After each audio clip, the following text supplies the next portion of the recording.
What's up, Jason? Jason Ross. Thanks for coming, buddy. What's up, Matt? How are you? What's up, Guru? Hey. We're doing well. Fired up. We're all just super excited about this series, as I'm sure Sacramento is. The one thing that seems to be one of the themes is the Warriors' experience versus the Kings' youth and athleticism. If you're worried about the Kings, let's say the bright lights, how's that going to show up when the Kings don't play well? What do they look like when they're not clicking? Well, I think a couple of things have happened through the 82 that we've seen. I mean, I think a lot of people will talk about their lack of defense at times, and I think it shows up, and then when Mike Brown spots it, he calls that timeout right away, immediately. And I think now, when you're so locked in and focused on an opponent for a week plus, know every tendency, and of course, I don't know how much of a factor, Matt, it'll be that Coach Brown was there, and Luke Laux and Barbosa, they know the Warriors inside and out. And the big question is, can they even stop them? I mean, that's going to be the thing. But generally, I think the biggest issue for the Kings that reared its head sometimes this year was breakdowns defensively. If they avoid those and can get out and go and play their offense, that's when they're their most dangerous. Jason, let me ask you this, because I know it's a team game, but I've been telling Steiny, Sabonis and Fox, I know they are, if I can say it, the two most important players, but which one of them have to be, in that zone for the Kings to pull it off if your answer can't be both of them? I think it's got to be Sabonis, honestly, because I think Sabonis impacts more people. I think there could be a scenario where Fox, who, by the way, I think is made for the playoffs, I think he's going to have a tremendous postseason, even if it's quick or if it's a long run. I think he's just been made for that since college. Even his early days as a King, when they weren't good, he would be vital in some games that they would surprise people. But with all that being said, Sabonis makes Herter better, makes Monk better, makes Keegan Murray better. He does too many things that impact more players. So I think Fox, there's a scenario where Fox could go off and the Kings lose. But I think if Sabonis has his fingerprints all over the game, that's when the Kings are pretty lethal. Jason Ross joining us on 95.7 The Game. He's the host of the pregame and postgame show in Sacramento for the Kings flagship. Sabonis is an interesting player. Obviously Draymond Green will probably guard him a little bit. Looney will probably guard him some. I guess what I'm wondering is how much does he punish if he does smaller type players? For example, if the Warriors try to use a Wiggins on him here and there, or even maybe Gary Payton II. He'll go some bully ball, but I don't know that they're going to do a steady diet of that. I think he's got a pretty good recognition of, okay, if I've got a mismatch, there also still might be a mismatch somewhere else. So, I mean, if he's on the top of the key, he doesn't really generally back people down from there. But if he had, a GP2 on him for some reason on a switch and he's on the block, yeah, he'll bully him. But he's also bullied Gobert and Embiid and Jokic at times, which I didn't think he could do. So he's got that ability.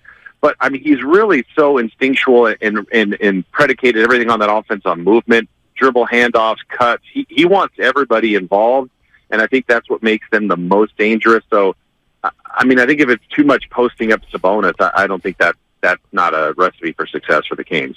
Jason, you are a part of the Kings. You've been there during the down times, and I was in the building Friday, and I had this initial thought of, I heard some Warrior fans, so I came in and told my partner, you know what, I'm just feeling like whoever came up with Light the Beam deserves a raise. The arena's in an awesome area. It's a party every night.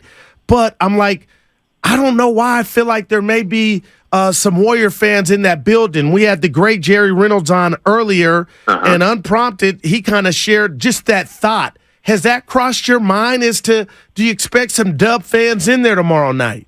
Oh, 100%. It's been a big talking point up here. Kings fans are trying to see if they can, it's a funny spot for Kings fans, guys, where if they have tickets, which it's a hot ticket, it's proven to be an expensive ticket, the Kings fans' dilemma is, well, I've been waiting 16 seasons, 17 years to go to a playoff game. I want to go to the first playoff game, but I also see what tickets are going for. I'd like to sell them. Wow. Wait, I don't want to sell them to a Warrior fan. So it's like there's Kings fans trying to collude together to make sure if you're selling them, sell them to another Kings fan. But that's the dilemma that people have, and I think there's no doubt in my mind there should be Warrior fans there in Game 1 and 2.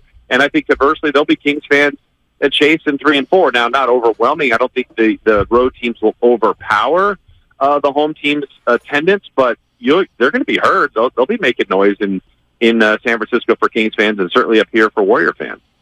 Jason Ross joining us on 95.7 The Game. He does pre and post for the Sacramento Kings. If I were to say, close your eyes and envision the Sacramento Kings winning this series, does Davion Mitchell have a role in that? He does, but, I'm looking at Curry's numbers this year, and everybody's always been excited. Wait till the Kings put Davion on Curry. Right. And he's been on him, but Steph is good. You guys know that. I mean, he'll still get his, and that's where the one really interesting thing to me is one of the knocks has been on the Kings is, well, they don't defend. Defense wins championships, and I know that's a cliche, and there's some truth to that, but I think the league has changed not just last year, but over the last couple of years where you have to be able to make shots. You have to be creative. And even the best defense can be scored on with incredible offense. So Davion's a good on-ball defender. He'll have great pressure on whoever he guards.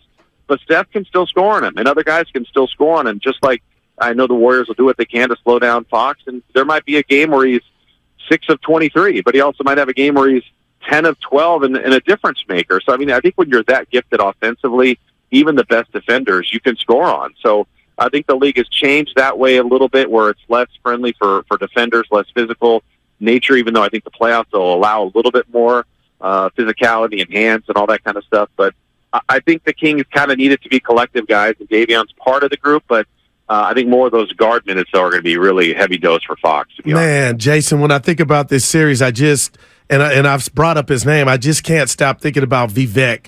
And the reason is when coaches were coming and going and, good coaches. But now, McNair's in. I feel like Vivek's got it right, and nobody knows what the future holds. But how special do you think he's going to, enjoy this moment come tomorrow when the ball's tipped? I think everybody is. I know he will be. It's been he didn't want to be a part of this drought. He's more than half of it. The Maloofs were part of it. He's part of it.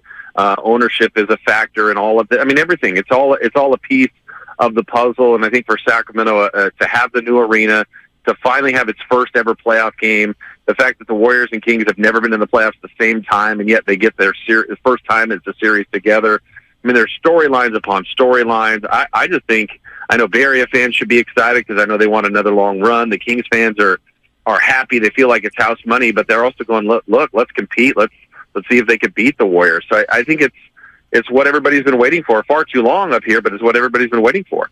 Yeah, it's going to be a ton of fun, Jason. Hey, thanks for joining us, particularly on the spur of the moment. And maybe we'll have you on next week if you got some time too. Absolutely, anytime, guys. All right, Jason. Thank you so much, Jason Ross.